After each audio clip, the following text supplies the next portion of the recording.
ผ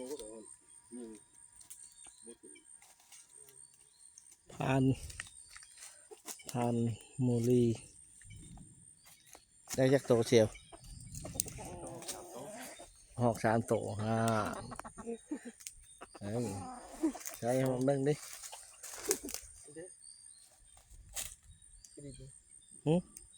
โอ้นี่หมานเด้อ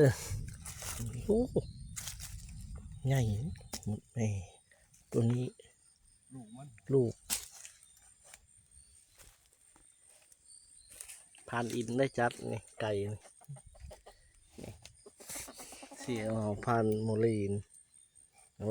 ตสุดยอดเลยคอยแล้วคอยบ่หมานยิงไก่อะบ่ตายซ้ำมือแกมือมื้ออื่นนี่วันที่30นี่แกมือแล้ววันที่30นี่โพดซ้ำอยู่ได้มือมีคนแสงไฟนีออนเลยไม่ธรรมดา